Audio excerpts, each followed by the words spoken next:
everybody. Welcome to the Worship Circle podcast. I have a friend who, Greg, I think we've been in the same circles for years, but I met you in Andy Gullahorn's backyard at his Christmas tree not Christmas tree burning birthday bash that he does every year, right? Yeah. Watching old dried up Christmas trees shoot flames about 40 feet into the air. Well, Andy's been a source of so many good relational connections for me in light of my story and what I've gone through and where I'm at now. And so Andy is our mutual friend, but we've also got some other mutual friends, David Peacock.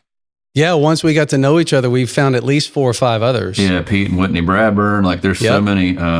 It's crazy in the kingdom. You find out we really are all brothers and sisters. Mm-hmm. And you and I are also old enough to where that's not totally surprising. We've intersected with a lot of the same people. Well, Greg, we're going to delve into, I feel like as a ministry, and we've been doing this over a decade now, and so much of our focus has been on our story. We've recently been really focusing on how our story impacts our present, our family of origin story, and we've had some dear friends come on and shepherd us with that. We've paid attention to soul care, to spiritual disciplines somewhat in our term. And we want to help worship leaders know they're loved and not alone, and pastors. And you and I don't know that we signed up years ago to say, hey, I'm going to be on this track where because of my brokenness, God might use that to help other people. And so I feel like this episode is really like you and I are kind of going to war and maybe wanting to shine a light on shame, shine a light on taboo, shine a light on the hidden and the secret, and really for our hearts, because you guys listen to Greg and I talk beforehand. We just want you to know that you are not alone, no matter what is going on in your life right now in the hidden. So, Todd, with what you said a minute ago, I think that I probably would have said that I was wanting to sign up for what you just described, right? That my story would help others, but I had no idea that the particular story that he was going to use. I mean, I didn't have a clue. Yeah, so. It's almost as if, man, it's crazy because this is just going to be a great conversation, but it's almost as if I think we set out, especially for those of us that grow in the church, up in the church, like, man, I want to get it right. Right. And I want my story to be that I made all the wise decisions. I chose the right path, and God was with me the whole time, and I want that kind of testimony. Mm-hmm. And yet, for everyone, pretty much, we find that we've been harmed. We find that there's the evil tried to come after us at a pretty young age and mess with us. Yep. And so Greg and I are going for it today, just talking about some of our struggles. We're going to say it out loud and go through it, so those of you listening can know that, man, we're not alone in this journey on earth. Yeah. We believe in a king that holds all together, and he's got good things for us. But here we are. So, man, let's just start out. I'd love for you to share your story if you're comfortable doing that. I know you have before in podcasts or with your ministry with Awaken, and we'll talk more about what you guys do in Birmingham down the line after this conversation. But, man, talk about just in a nutshell, kind of your background, what happened, and how you got into this work, Yeah, so I'll start with the real high level, and then I'll drill down a little bit. I'll try not to take too much time with it, but I am 55 years old, went to Bible college here in Birmingham, Alabama, met a beautiful missionary kid who had grown up in West Africa. We got married in 1992, and I was training to go into ministry as a worship pastor, which I did for about 15 years. And that came to an abrupt stop at the beginning of 2009 because what was going on in my life on a parallel track with the ministry and all the public stuff was a secret sexual addiction that I carried that nobody except for God and I knew about. Mm-hmm. And that was something that sadly I was able to keep a lid on for way too long. Yeah. But God blew it up right at the beginning of 2009. And that's when I lost a lot. I lost my job, lost a lot of the people that I had relationship with, was at risk of losing my marriage and my family. And yet God would have been good if I had lost my family because that's what I deserved because of my actions. But God was gracious and Stacy was gracious and she stayed with me. And not only did we like stay married, but we actually found the kind of marriage that we had always sort of knew that we wanted, but didn't know how to move toward. Because now with The Secret out and with addiction not having this hold over my life anymore, I was able to finally ask for help and get into therapy and come to understand the origins and the contributors to my addiction. And just everything that had not made sense to me started to make sense. And so I was getting free and healthy and sober and just living kind of the life that I'd always told other people. As somebody who's in ministry, I'd always offered to other people, but kind of felt like I was disqualified from because of the secret that I was holding. Yeah. And so I got into a recovery community and came to understand a whole lot about my story. I really wanted to get back into church ministry as a worship leader. And for several years, God didn't allow that. And I think because he was protecting me, because I had a real problem with performance and finding my identity in what I did. Right. And I think he protected me from getting into that or having it as an opportunity too quickly.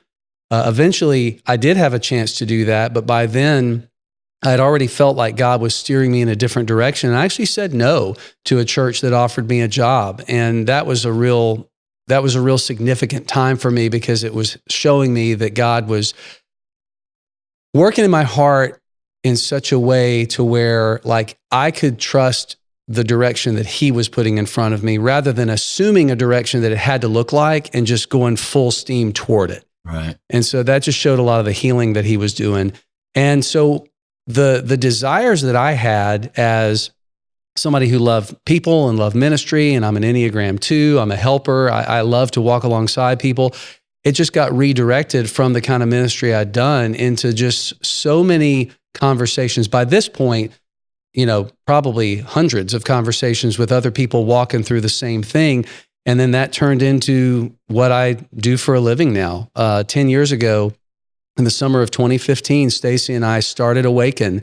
And it's just it's a nonprofit, gospel-based, 12-step recovery ministry for people who are just like I was, sidelined by sexual brokenness, but also we have a ministry to women who are the partners of men who struggle. We have recovery community for men and for women who struggle with unwanted sexual behavior.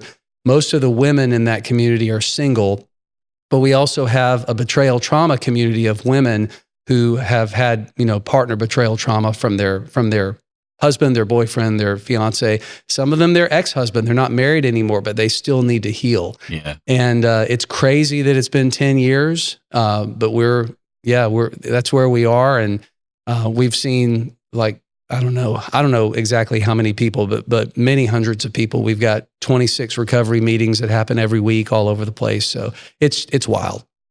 I like that you say unwanted behavior, that phrase, because, I too have struggled with pornography off and on in my journey. And for many of us, I remember, for other guys saying, man, that was my struggle too. Or when I finally found out there's something about being known and seen in the midst of your struggle that's like, man, I'm going to be okay because I'm broken, but there's other people that are broken too. And yes, absolutely. What is it about, and for those of you listening, you may be female or male and struggle with this. I think, Greg and I want to come at this and just, first of all, say you're loved, you're normal, you're not a misfit. Yeah. And, our friend Carrie Garcia, who we've had on, and you've heard Kathy Lorzell and that whole team, our friends that are helping us with story work would say, we're all addicted to something. Mm-hmm. And for some reason, the hidden sexual stuff is just like that's the Mac Daddy Mount Everest addiction. And yet we've got people listening who struggle with alcoholism, with video game addiction, with binge watching, Netflix. And the craziest one that we accept is we're addicted to ministry. Yeah. Like we need to be needed in ministry, and we need to serve, and we need to have that platform. And just talk about your experience with what's going on. There's so much shame around sexual addiction or sexual brokenness. Sure. And yet, they're all behaviors that are unwanted. And at some point, they're soothing escapism behaviors that we all adapt from our story of origin. We all come That's from. right. Well, and to start off, like the reason I call it unwanted, or usually I say unwanted or addictive sexual behavior. Right. Not everybody who's a part of our community would say that they believe that they're a sex addict. And that's fine. You know, if you've struggled with this, if you've tried to control it or stop it on your own, you haven't been able to, then this is the place for you. Yeah. We don't care whether you've crossed that blurry line into addiction or not.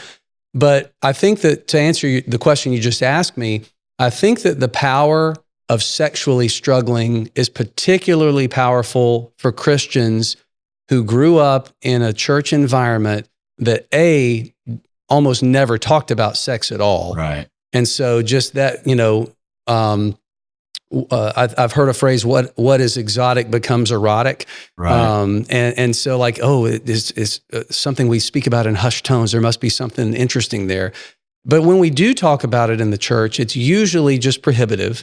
It's usually sex is dangerous. Don't do it. It's going to blow up your life, which of course, when you're young is going to just make you even more curious. But then the third thing is I think that sex is something that God created to be just a culmination and a celebration of connection and intimacy between a husband and a wife. And too often we reverse it. We try to use sex to get connection and intimacy, but it's supposed to come out of connection and intimacy. But wow, it's such a powerful counterfeit, you know? Yeah. And we got people who so often were sexualized at a young age, either by being exposed to pornography involuntarily, being sexually abused by someone that they trusted, just being exposed to sexual things before they were ready. And then that turns in, because when you're a kid, you don't know what's going on, and you discover things and you touch parts of your body and it feels good. And by the time you realize, like, I think this is more than just curiosity. I think I'm using this to try to meet some kind of a need. Well, you still probably don't have that language for it. And now your brain chemistry has kind of taken over and you've conditioned yourself to become dependent on the thing that you started doing. Yeah. And so there's just, I know that's a convoluted answer, but I think it's because there's so many things going on at the same time. Yeah. And I think that our enemy knows that what our hearts most deeply desire is connection, to know and be known, to see and be seen, you know, like Kurt Thompson says, safe, seen, soothed, secure. Yeah.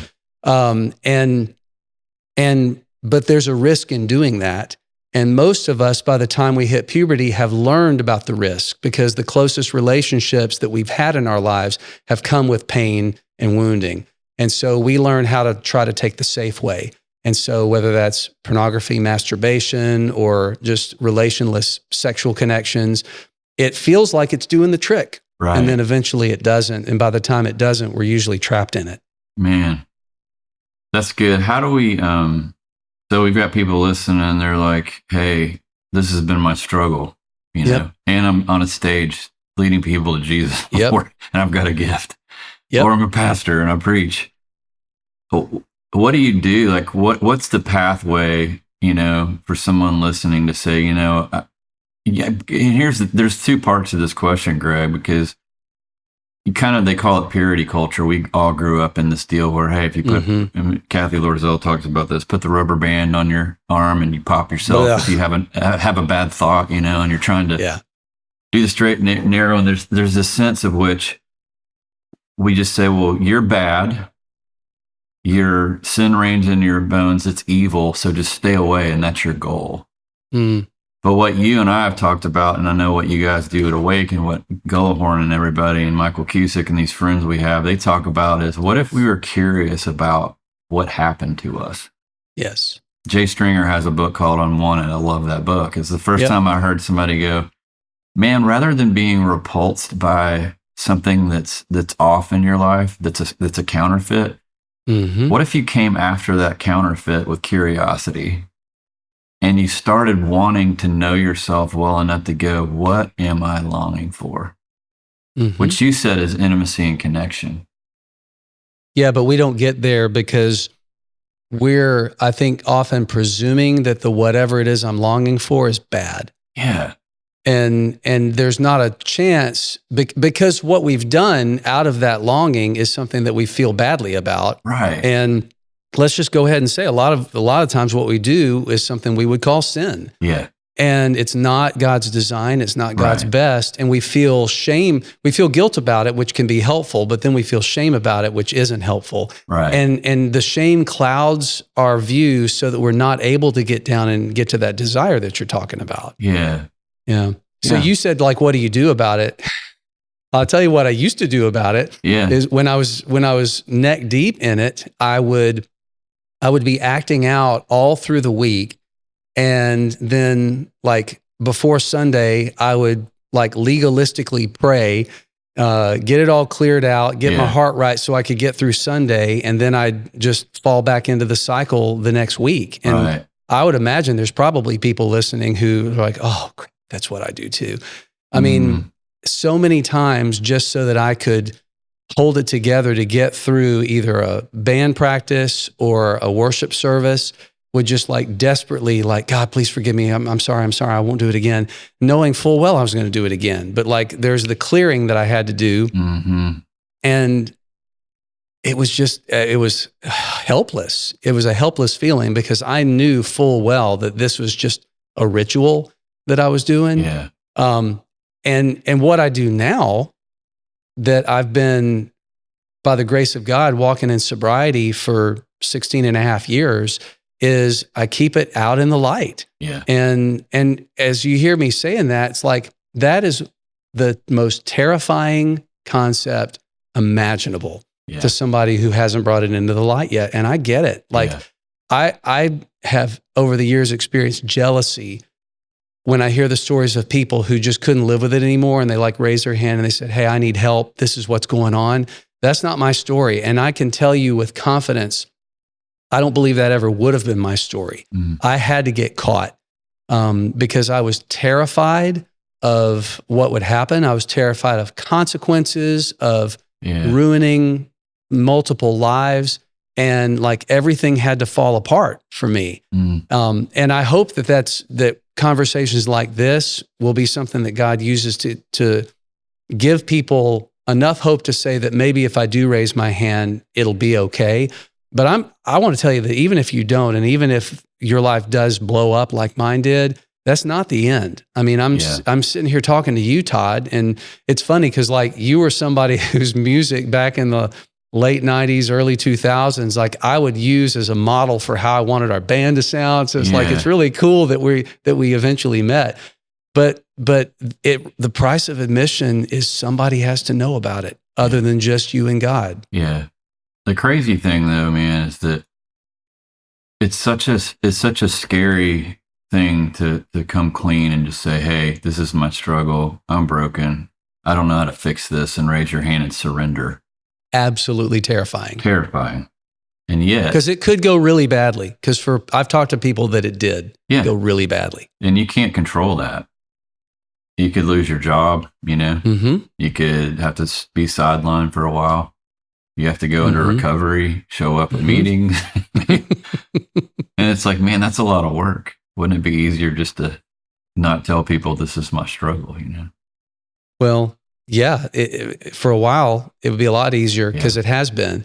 But the thing that I've said in conversations with people, I don't know how many times, and this is not something I came up with, this has been, recovery language for decades, is people start to recover when it hurts more to stay where you are than what the discovery and the movement is going to bring into your life. There's no path forward that doesn't involve pain. Yeah. If you've gotten yourself caught, or you found yourself caught in an addiction, there is no exit of that is not going to involve pain. Yeah. It's just a matter of, do you like the way your life is right now? Yeah. Do you feel like you're experiencing the joy of your salvation? Do you feel like you're living the life that God created you to live? And if the answer is no, then, what we try to tell people is that life is not over. You still get to have that life, but you don't get to have that life and secrecy at the same time, because that's not how we were meant to live, looking over our shoulders all the time. Yeah. Golly, this is such a good conversation. What about it's just any stories you have with Awaken, with work that you guys, without naming any names, what are some scenarios that you would say to somebody who's like, man, this is my struggle. What do I do, Greg? Where do I go? What's kind of a typical step toward freedom for people, just to take that first step, just to say, who do I go to? Is it, just maybe share that with your experience of working with people. Yeah. I mean, the first step that we offer to people is come to a meeting, because one of the first things you need is to feel what it feels like to be in a room or on a Zoom call, depending on where you live, with other people who will go first, who will tell their stories, and their stories will sound like your story. And, like you say all the time, worship circle, you're loved and not alone. One of the first things that they realize at an Awaken meeting is that they're not alone. They're not sure if they're going to be loved yet, but at least they know that they're not alone. And so once they start hearing those stories, a lot of times newcomers will just kind of, have that deep shoulder sigh, and they'll say, okay, well, let me share something. And we often say, or I often say, that a recovery meeting, one of the best things about it, it's a place for a person to practice telling the truth. Yeah. Because any kind of addictive struggle, in order to keep it going, you have to be dishonest. Like, you have to lie to yourself and to people that you love in your life in order to keep this addiction going. And so, like, I look back on my story, Todd, and so many times I would find myself lying about things that I didn't even need to lie about, because it had gotten so natural just to cover my tracks. And so coming to a recovery meeting is a time where people can just, oh yeah, I don't have to qualify that. I don't have to put asterisks on it. I can just say, yeah, I mean, like 2 days ago, I paid somebody for sex. And then the people in the room will say, thank you for sharing. Yeah. And that's all they'll say. Yeah. And they won't say, oh man, that's really bad. Yeah. Or gosh, you need to get out of here. You can't come back until you've got at least 6 months of not doing that. And I'm not saying that there aren't legitimate consequences. And one of the reasons you need a recovery community is because if you're married, you can't reasonably expect your partner to have that kind of grace, right? Because she's the one or he's the one that's being absolutely betrayed every time you do something like that. But the people in the recovery meeting, we're not personally harmed by what you do. And we have the capacity to say, I get it, me too, maybe not exactly the same, maybe in some ways that feel worse or not quite as extreme, but like we all get it. And when you can share something like that, I remember years ago, this guy coming in and on our check-in group saying, I almost didn't come because 20 minutes before the meeting started, I was sitting in my office at work masturbating to porn and just feeling like the biggest loser and just shame-ridden piece of garbage. And I sat in the parking lot trying to convince myself not to come in, but I just had to come in. Yeah. And he shared that, and he just looked around at the other guys who were in the check-in group, and none of us had said anything yet. And he just started crying because the looks that we were giving him were not shameful looks. They were just understanding, compassionate looks. And we're just like, man, we're so glad you came in. Gosh, so glad that you're here. Thank you for sharing. And that's not all that has to happen. I mean, we know that we've got to own our stuff, but that's the first thing that needs to happen is to realize that if this becomes known, my life isn't over. Yeah. I may lose some relationships, but I still can have some relationships. Yeah. I may lose my job, but I can still have connection. And then, after that, we encourage people, to work the 12 steps, to put things in place in their lives that are going to encourage sobriety, not for its own sake, but so that they'll have the capacity to go deeper into the origin work and the story work to discover how did it get this bad in the first place, to move towards a place of honesty in their important relationships. Because I don't want somebody to feel like I got a ministry job and I have to just perpetually keep this secret. I mean, eventually we want you to feel the freedom to bring it into the light and take what comes with it. But we don't force people to do that from day one. Yeah. We allow them to kind of warm up to the concept of living in the light. I love I think it's in Hebrews where it says we have a high priest who's able to understand our weaknesses because he too was tempted. Yeah. Number 2, I love Larry Crabb's statement, 2 words, of course. Yep. I had never heard that before, and a friend of mine shared that with me years ago, and it began to change everything for me, and I want our listeners to hear this idea. What if Jesus is sitting there going, my child, I understand. Of course. Of course. I know what you most want, and I know what you're dying for, you're starving for. And you've believed that this behavior or this alcohol or this preaching schedule is going to soothe the wound that you've had or the wounds that you've carried since you were a little boy or a little girl. And I have compassion on you. That whole idea was new for me, you know. Yeah. And for me, that was part of my road toward more freedom, is just going, man, what if Jesus is with me in my weakest moments? Going, buddy, I love you. I'm here. Well, Todd, can I tell you 2 things that I think right off the bat get in the way of people being willing to step into that? One of them is just, I think, fear and shame of growing up in a culture that says it doesn't matter why you did it. You just shouldn't have done it, and you should feel ashamed of yourself. Right. Well, that's bullcrap because if you don't understand something, how can you effectively take ownership of it? If you don't understand how I got here, then how are you going to know that you're not going to just get there again? Right. And so to say, of course, thinking about what you went through in your story, of course, there was the strong likelihood you were going to end up here. Yeah. Well, that doesn't mean that I'm not taking responsibility. Right. Of course doesn't mean you're not responsible. No. Of course doesn't mean there's not something that you need to own. And you know, I think we've got to draw that distinction. But the other thing that I think gets in the way of that is, you might have to edit this because my brain just went out for a second. What is the other thing that gets in the way of that? Of us just yeah, here it is.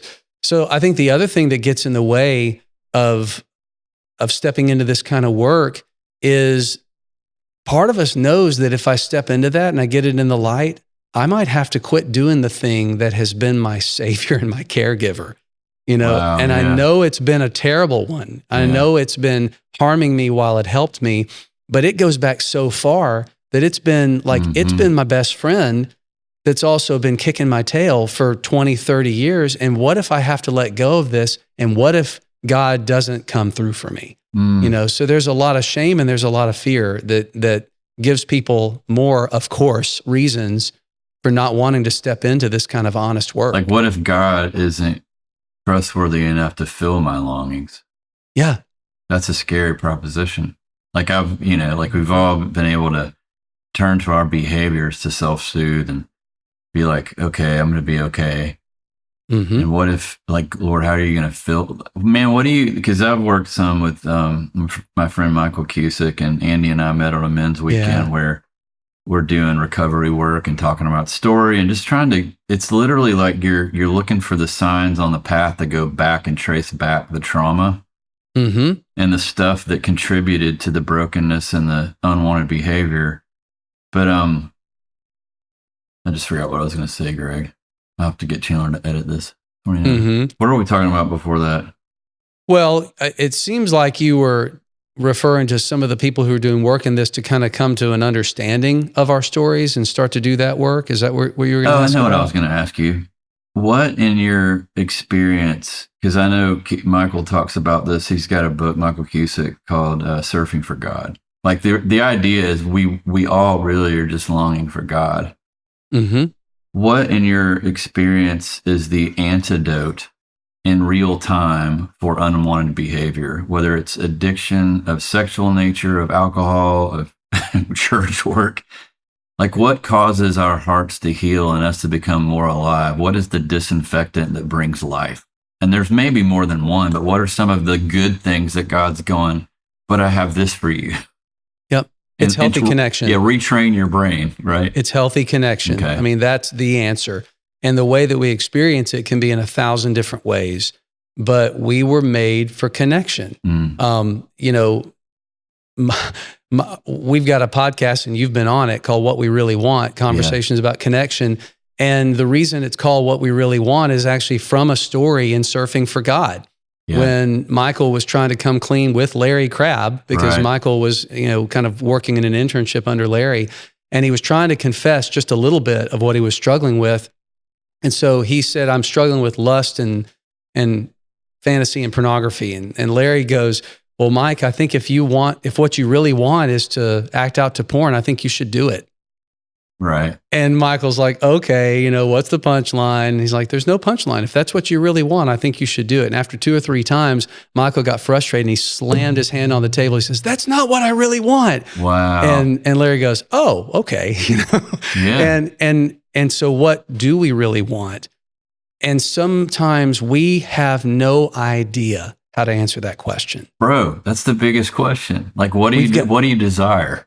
It's like Julia Roberts in Runaway Bride, how do you like your eggs? Yeah. And she had no clue, she'd just been hitching herself to everybody else because she didn't slow down long enough to understand, and neither do we, what are all the things that are getting in the way of us living the life that we were created for? Yeah. And so the antidote is to move in the direction of healthy connection. And the reason we don't is because it requires vulnerability. We could get hurt. My friend Drew Boa, who's got a ministry called Husband Material, he calls that taking a redemptive risk. Right. It is a risk, but it offers such redemption in our relationships if it pays off. And we're not going to know whether it does or not until we take it. And so, there's a famous TED Talk, I'm sure you've seen it, with Johann Hari, called Everything You Know About Addiction is Wrong. And it's the one that's got that famous closing line that people have been quoting for years, that the opposite of addiction is not sobriety, it's connection.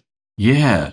Yeah. Because he in this 15-minute TED Talk, he spent so much time talking about how the war on drugs that we waged in the 80s and the 90s was taking the wrong tack, because it was vilifying the users and it was pushing them even further into isolation. Yes. And that's what we tend to do. We say, shame on you. You should feel bad about that. Like, make better choices. And we don't consider for a second that people who are making those choices are the ones who most of all would like to stop. Yeah. But they're afraid, like, I've done too much already. Nobody's going to accept me.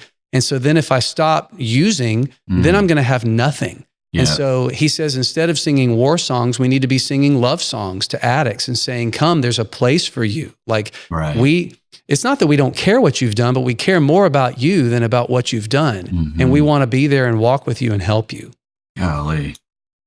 That's just not, I just, as you're talking and we go on this journey together, I wish there was a way, and maybe you can advise our listeners, you got some people that lead on a team, and there's a pastor, and there's an executive pastor, there's a staff. How can we just as a church build the vulnerability piece and safety into the the flow, like, imagine going, hey, we're going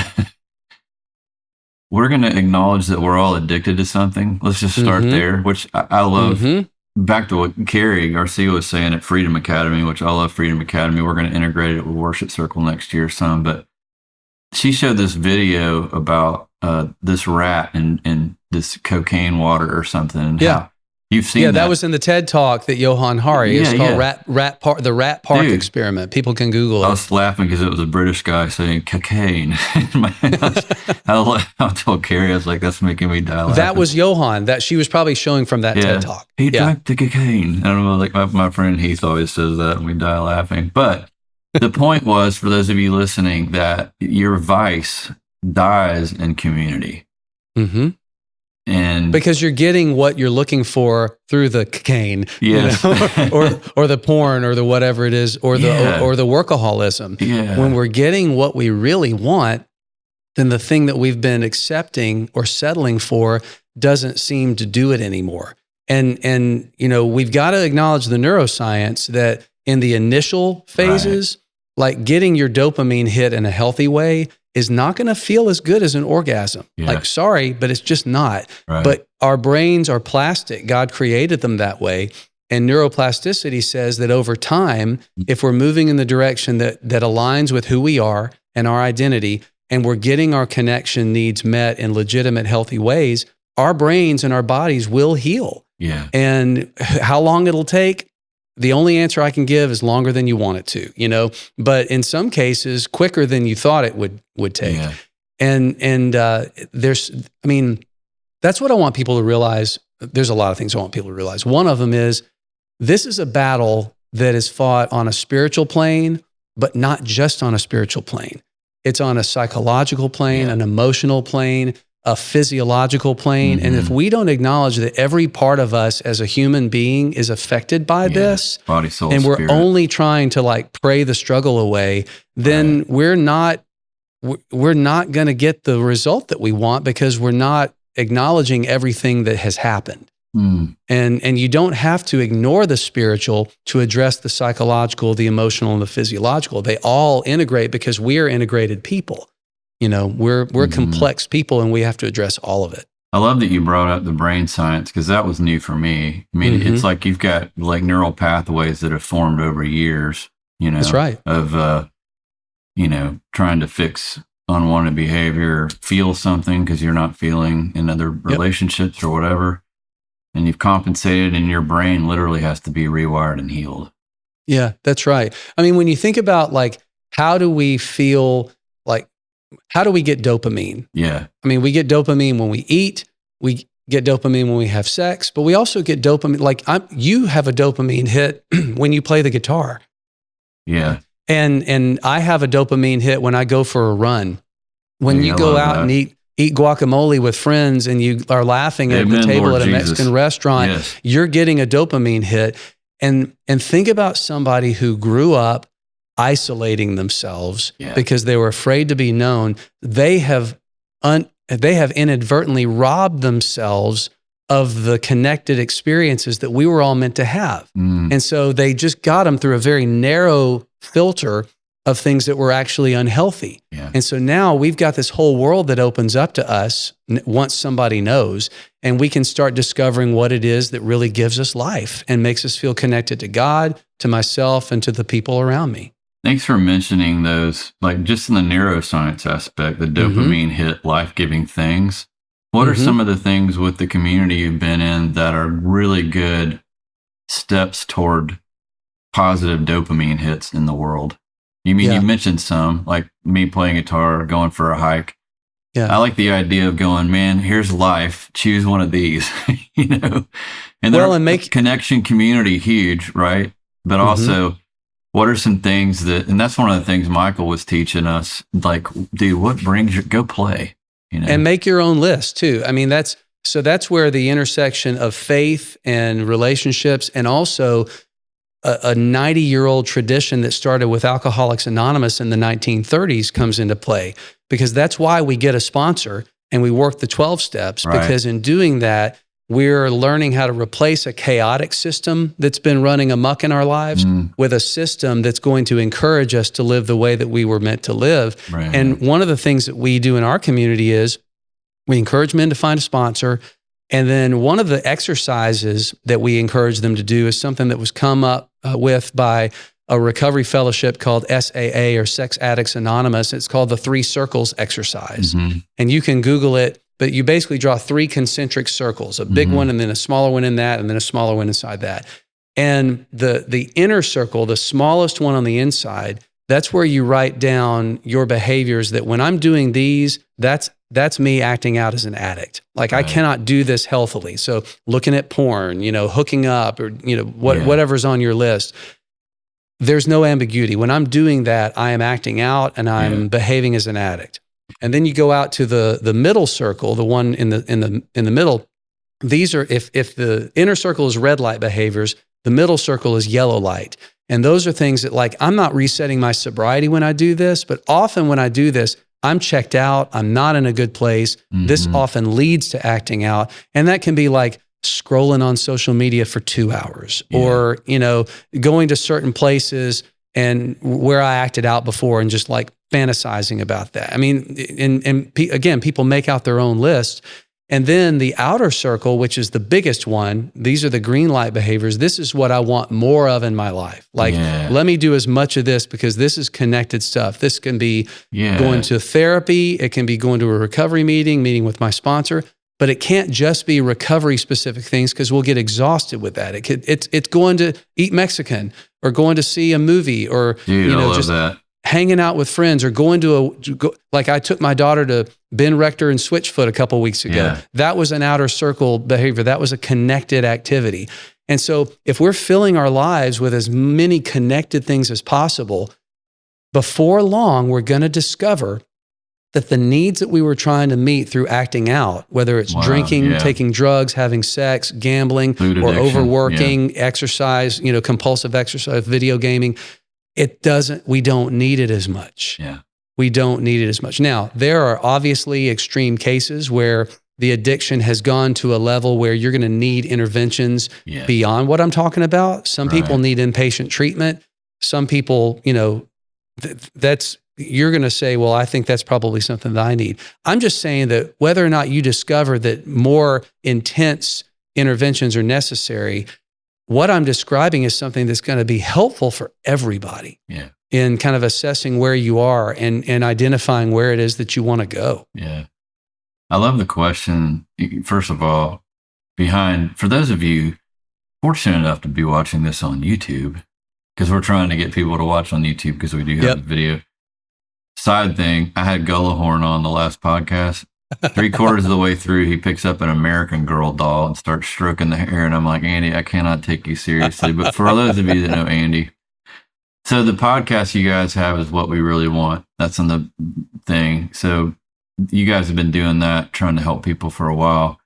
I love the fact, my friend Danny Mullins, my spiritual director, said there's a couple times when Jesus is walking on earth and he asked this question, what do you want? Like the Son of God came to somebody and said, what do you want? Yeah. I remember Ian Cron, when I went to see Michael that weekend, he was there and he's the first station I came to at the men's intensive, and he reads that passage and says, what do you want? And that question was just like, my heart was just, and then my friend Tom, who works with me, said, Todd, he always ends our sessions with, what do you need? Yeah. And the outer ring you're talking about is what we really need. Mm-hmm.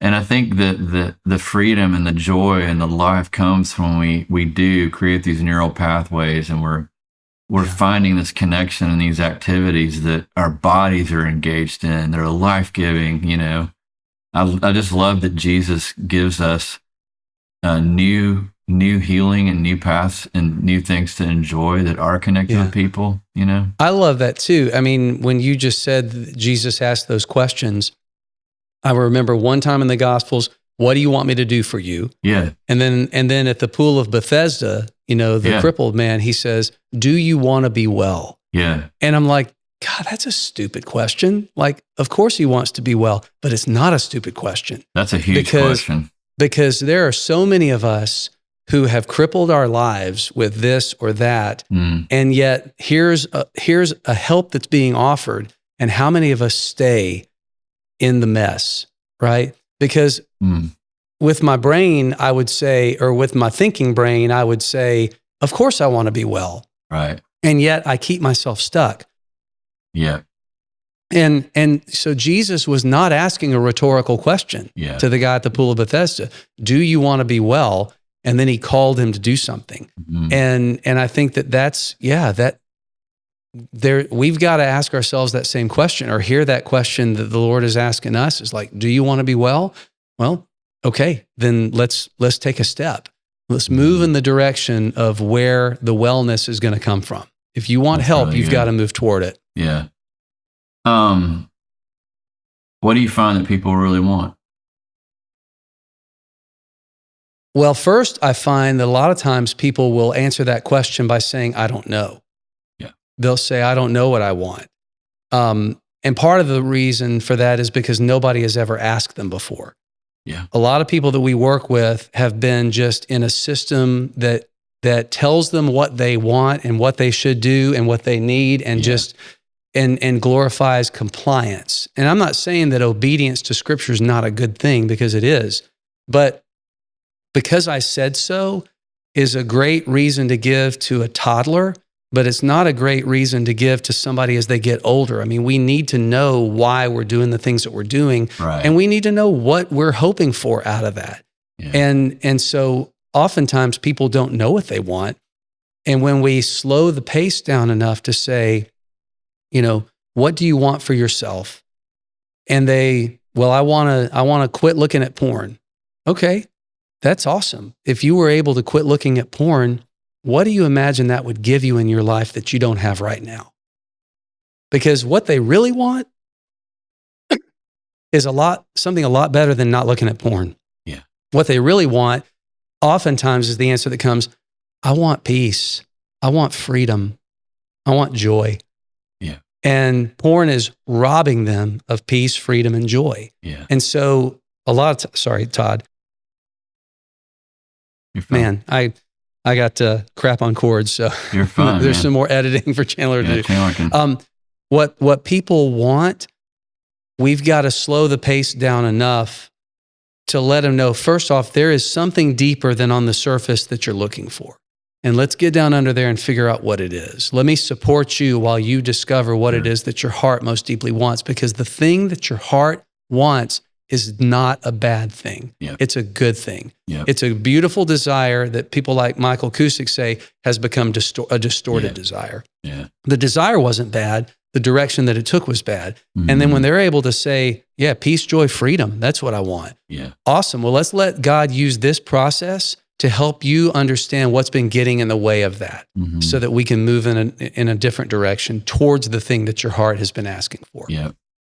All right, let's end with this, and then I want you to tell people about how they can stay in touch with Awaken and what you guys do. And in addition to that, we'll talk about small group with Worship Circle as being, it's hard to find a safe place. And that's the last question. It's like some of the people are listening, you're a female struggling with, either sexual addiction, food addiction, whatever, or a male, same thing. We've all got our stuff, but when you're in a community and you're on church staff, it's like, we haven't notoriously been good at churches with leadership fostering vulnerable, safe places to be seen. And I love the line that John Lynch says, what if there was a place so safe that the worst of us could be known and we would find that we'd be loved more and not less in the telling of it? So I'm imagining there's some listeners, they're going to have the whole gamut. Like, I do this from time to time. It's been the dog nipping at my head. I've never acted out in this way or taken it to, this extent. So it's there, but it's like not ruling me right now, but it's in my life. Then you got people that are like, man, I can't, this is just addictive to me. I can't stop. And it's an all the time thing. It's all I think about. What's a step just to foster a breakout conversation or moment with a church team, just to give people, I don't even know kind of what I'm asking, man, because you've dealt with this. It's like, how does a pastor, a lead team, how do you foster the ability to move toward help when you know that everybody's struggling with something, but everybody's afraid that, if I do this, I might lose my job, and you might, Yeah. So one thing that I'll say right off the bat, for people who are in executive leadership in ministries and churches, who you've got to navigate this, because if you find out somebody on your staff team is addicted to sex and porn, you can't do nothing about it, of course. But I think that one of the loudest things I'd like to say and hope that it gets through is have a clear path that as an organization, this is the path that we're going to follow, and bring that into the conversation during the hiring process. Yeah. Let people know. And first off, a lot of churches are getting better about asking the porn question, but they're asking it in a yes or no manner. Like, have you ever struggled with porn? And they're like, well, if I want this job, I better say no. Right. But presume that everybody has, right? And instead talk to us about your struggle with pornography or other forms of sexual brokenness. What have you discovered? What have you healed? What have you put in place to protect you? That's a much better question because it opens up a dialogue. And then if it's a candidate that you're looking at, say, okay, this is our policy. We want you to know that if you struggle occasionally, you can come and bring that to us, and this is what we do. And it's not a promise of amnesty under all circumstances, but what you don't want is for somebody to think that they had safety and then find out later that they didn't. Right. So anticipate and talk about as many things on the front end as you can. Mm-hmm. And then if you do get into a point where termination of the job is just where it has to go, make sure that you don't drop them like a bad habit. Make sure that you keep some kind of care in their lives as they transition. And make sure that you don't withhold relationship from them, because that is what happens most of the time. And if church leaders are saying, that sounds great, I need some help in knowing how to form that up, that's actually one of the things that Awaken offers. Is we have an offering for ministry leaders called Awaken Ministry Cohorts. Okay. And it's a cohort where you can join it, and over the course of 9 months, it's a half a day meeting once a month over 9 months. And we just talk about all different types of topics related to sexual brokenness, addiction, trauma, recovery, helping people in your churches heal. And we're wide open to doing those virtually. So people from anywhere can express interest, and we'll, let you know when the next cohort is starting. But then for people who are actually in ministry, who are asking that question, right, I would just say start by finding one person that you can tell. Yeah. And that's going to at least get you out of that or that isolation. And it may be that the first person you want to tell is somebody in a confidential anonymous meeting. And if you go to awakenrecovery.com, right on the front page, there's a button that says Awaken Meetings. If you tap on that, you can fill out a quick form letting us know where you live and what you're looking for. And within 24 or 36 hours, we will let you know how you can connect to a meeting. If you live in a place where we have in-person meetings, we'll tell you that. If you don't, we've got virtual meetings every week, and those communities really gel. I mean, I know through Worship Circle, how much intimacy and connection there can be even on a screen, And so that's something that right off the bat you can do. I mean, we have intensives and workshops that people can do if that's something that makes sense for them. But yeah, I would just say to move towards what you really want, you're going to have to find somebody you can talk to about it. Yeah. And so if you're not sure yet if that's somebody on your staff team, then start with a recovery meeting and build the capacity. And as soon as possible, bring somebody into that circle of trust.